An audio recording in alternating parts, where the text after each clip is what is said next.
All right, let's break out a new segment number 2 this week, and we're not done. We got another one coming tomorrow. Very excited. Hopefully you guys liked Overreaction Tuesday yesterday. I had a blast doing it, so I hope you guys had a blast participating and watching it as well. You guys could check all of that out on YouTube if you missed it, and could actually check out the audio as well anywhere you get your podcasts. Today, we got our Pittsburgh Steelers power rankings, and I forgot to flip the page on my notebook, so I will do that now. But the Pittsburgh Steelers power rankings, we got 5 of them. And what we will do here is we will break down the top 5 Pittsburgh Steelers, not just of the week and not just moving forward, but where they currently stand. I'm talking overall body of work throughout the season. And to be honest, some of them came in here already on this list and they have moved down or fluctuated. And some of them, well, they're shockers and they're big shockers. And I'm excited to share them with you. But I got my top 5 plus 2 honorable mentions. I'll start with my honorable mentions. Actually, the first one is Minkah Fitzpatrick, a guy who, he's been quiet, but he's also been productive. He has made more plays than you think. Oh, we haven't had one of those in a while. He's made more plays than you think he has made this season and will continue to make plays throughout the season. He's leading this defense, and I promise you, he's a guy that, I get it, he's been quiet, but he is not super quiet. The other one is Dante Jackson. Dude who has come onto the scene, and I've been saying this, you have been saying this since early in the summer. Dante Jackson's going to be a stud. Very excited for what he brings. He's showing it all. I mean, the dude comes up with interceptions. He's a great tackler. He is not afraid to be physical, and he could keep up with any of them. So I am all about Dante Jackson. Now we'll dive into the nitty-gritty here. The top 5 Pittsburgh Steelers currently. We're heading into week 5. We'll go week 4 power rankings. Is this week 5 power rankings? How does that usually work? Is it the week before, week after? Let's say it's week 5 power rankings because that's the week we're in right now. Okay, let's go week 5 power rankings. Pittsburgh Steelers. We got 2 honorable mentions of Minkah Fitzpatrick and Dante Jackson. I got 5 good ones for you. We'll start with the wide receiver that the 33rd team would like to trade away in exchange for Devontae Adams, and that is Mr. George Pickens, a guy who's very quietly had 113 yards against the Indianapolis Colts this week. Everybody would look at that game and say George Pickens did not play his greatest football, gave away a fumble, dropped a touchdown that, I get it, Justin Fields came back and secured for the Pittsburgh Steelers, but still dropped a touchdown, fumbled the ball early in the first half. Well, he still finished with 113 yards. He's got 284 yards on the season, and that does not include all of the penalties that have been negated, whether it's pass interference, holding, a screen by Van Jefferson. Doesn't matter. Dude's putting on a show. He is proving that he is your number 1 wide receiver. He comes up with plays when you need him to come up with plays. He's still the most reliable set of hands the Pittsburgh Steelers have had in a long, long time, and a dude who is easily on the up and up. But George Pickens is an easy one here at number 5. There was no way I wasn't going to squeeze him into my top 5. In fact, I had a hard time not putting him higher. And I tried very hard to say, okay, this has got to be somewhat of an even split offense and defense. And I had a very hard time with that one. But there were 2 names that I had to make sure got in here from the offensive side of the ball. The first one was George Pickens. The second one, well, it's the quarterback that is now, or at least should be, and I think in the eyes of Mike Tomlin is already, quarterback 1 for the Pittsburgh Steelers. That is Justin Fields, is number 4 right now. And you could come up with names. You could come up with a lot of names, and you could come up with some sneaky names, if we're going to be honest. Dan Moore should be somewhere in the honorable mentions. Zach Frazier should be somewhere in the honorable mentions. Keanu Benton should be somewhere in the honorable mentions. And I'm sorry, Justin Fields is getting better by the week. I don't think he was in the top 5 last week. If we started this in week 4, I think Justin Fields is an honorable mention, making his way into the top 5. I think what he did in Indianapolis jumped him up 2 spots. And where we currently stand, this is a guy that just came off of a historic game despite the loss.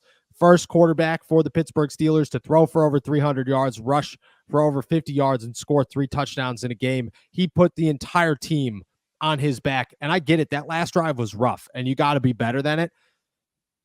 But I said it today to somebody, and I will say it again on this show. If you can trust the Pittsburgh Steelers to teach their quarterbacks anything, it's winning when you need to win a football game late in a football game. What you can't trust them to do is teach them how to do the rest. Kenny Pickett could win you a game. If you gave him a minute and 20 seconds in the football, he was going to win that game for you. 10 times out of 10 times, I would put my money on Kenny Pickett. The first, what would that be, 48 minutes? 59 minutes, 58 minutes and 40 seconds. He is not good at all. Justin Fields, he's pretty darn good for the first 58 and a half minutes. He's just got to work on that last drive, and I think he's near perfect. I also think if George Pickens doesn't fumble, the Pittsburgh Steelers win. I also think that if Najee Harris steps out of bounds or if Mike Tomlin calls a timeout on 4th down, the Pittsburgh Steelers have a much better shot of winning that football game. Justin Fields has gotten better with age, and by age, I mean 4 games, and there is much more season ahead, and I am very excited about what we have in front of us with the Pittsburgh Steelers and this quarterback. There's a crisp in the air. The leaves, they are falling, and my friends, football is on every single weekend. That is what fall is all about. And you can make your weekends even more exciting with our partners, DraftKings. Right now, any new customer who signs up and bets $5 will instantly get $200 in bonus bets by using our promo code All Steelers. All you have to do is download the DraftKings Sportsbook app and sign up using our promo code All Steelers. The crown is yours. That's $200 in bonus bets instantly. Then stay in on the action and use that $200 in bonus bets to bet anytime touchdowns with DraftKings. DraftKings is the place to bet touchdowns. If sports betting is not yet available in your state, don't worry. You can still join in on all the fun with DraftKings daily fantasy football and have a shot to win cash prizes. Download the DraftKings Sportsbook app now. New customers use my promo code AllSteelers and bet just $5 on any wager and get $200 in bonus bets instantly. That's promo code AllSteelers only at DraftKings Sportsbook.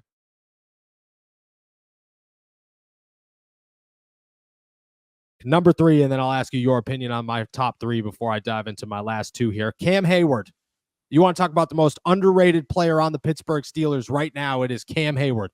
Guy's got 17 tackles, 2 sacks, and 3 tackles for loss through 4 games at 35 years old, coming off a major injury.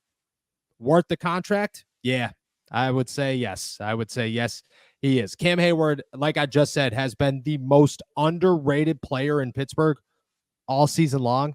That has not changed. He has made massive plays when you need him to make massive plays. He has taken on much more. And if you go back and watch the film, the run defense struggled against Indianapolis, and he did everything he possibly could to hold it together. So Cam Hayward is a dude that I think deserves much more credit, is a guy that I look at right now as the 3rd best player on the Pittsburgh Steelers. And again, also aging like fine wine, but he really is. And it's crazy to see where he is currently. My 4, 5, 4, and 3, George Pickens, Justin Fields, Cam Hayward. We'll dive into my top 2 here in a second, but I want your opinion on those 3 first. I like him, especially Cam Hayward, because the big question coming into the year is how is he going to look after a year that was essentially lost due to groin injuries? I mean, he played in a handful of games. He played a good bit. He was in the playoffs, but at the same time, he wasn't himself. So to call last year the downfall of Cam Hayward was greatly exaggerated. And he showed from week 1 to week 4 to this point that he is exactly who he has always been, which is a run-stuffing beast in the middle of the defensive line. He's been really good for the Steelers. And like you mentioned, that's a position that doesn't always get its flowers. So I like what he's been able to do. And that's why, I mean, they shut down J.K. Dobbins in week 3. That's why they held Bijan Robinson in check for a lot of week 1. So he's done a really good job. So I like his presence there. And then the connection of Fields and Pickens has been ridiculous the entire season. Like you mentioned, the numbers are not showing the full story. So I like the fact that you have them kind of side by side, because that's how their fate's going to be intertwined throughout the remainder of this season. Yeah, especially when you bring Devontae Adams into the mix and you just watch everybody get better, George Pickens included. All right. My top 2 here, I think everybody knows number 1. You don't have to hide number 1. We'll still get to it, but you don't have to hide number 1. Number 2 I think is a bit of a surprise. There were names on here. Joey Porter Jr., I think, was right off this list. He could be another honorable mention. If we're going to be honest, I think in my original list, he was there before Minkah, but I put Cam Hayward instead and came up with Minkah in my head real fast. I think Joey Porter should have filled that role.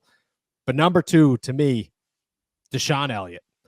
Safety that they signed that has saved the Pittsburgh Steelers secondary, that has done so much for this team. And I mean, we said it all summer long. Deshaun Elliott was a stud. This dude was going to be excellent. He was the missing piece to the Pittsburgh Steelers defense that they have been missing for a while. And let me tell you, they found him. He's 27 years old. We could have talked about Justin Fields or Justin Simmons. We could have talked about Jamal Adams. You could have named a billion names to come to Pittsburgh. Nobody was talking about Deshaun Elliott, and somehow they went and they got the best one they possibly could. He's got 30 tackles, 2 pass deflections, 1 forced fumble, and an interception this season. This dude is red hot. He plays all over the field. He makes noise every single play.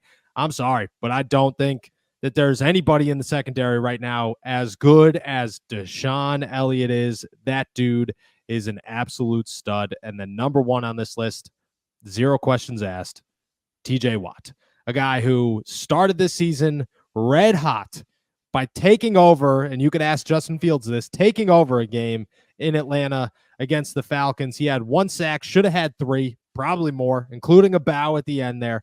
He's got 3 sacks on the season, 5 tackles for loss, and did literally nothing against the Indianapolis Colts. So he's got 3 sacks and 5 tackles for loss in 3 games. That's pretty good. Should have had 2 more, minimum 2 more this season, and that would have put him at 5. So TJ Watt is an absolute stud. He remains the Pittsburgh Steelers, the heart and soul of the Pittsburgh Steelers. You could look at Indy and say, oh, blah, blah, blah. Go back and watch him get hugged. 60 minutes of hugging. And it's a good compilation. You know, if you really just want to watch TJ Watt get held, you could just go rewatch that game. It's enough to fill your entire afternoon. He is hands down the best player on the Pittsburgh Steelers, remains the best player on the Pittsburgh Steelers. Those are my top 2, Deshaun Elliott, TJ Watt. Before we head into questions, what do you got? Yeah, I mean, I like the whole list. I mean, I like the fact that we're doing this. I think it's going to be a fun way to track the season. Yes. I like the graphic as well, but the choice of Deshaun Elliott at 2, I put him in my top 5. I would put him in my top 5, but number 2, I like it a lot. We've talked about it every single week. Like, oh, here comes Deshaun Elliott. We text every week. Oh, look at that play by Deshaun Elliott. So I love the fact that he's debuting in these power rankings, the debut of another segment here at number 2. So I'm excited to see maybe he overtakes TJ Watt. I think that would be a surprise. That would certainly be an upset, but you know, he's played very good and he's leading the Steelers defense and tackles. So he's had a great season thus far. Yeah. I mean, when Minkah Fitzpatrick came, there was probably a point in time where he was higher on that list than TJ Watt. So I'm not going to say never when it comes to Deshaun Elliott continuing to climb, but for right now, TJ Watt remains the most dominant player in Pittsburgh. That's our 5. George Pickens, Justin Fields, Cam Hayward, Deshaun Elliott, and TJ Watt. We're going to do this every week. Very excited about it.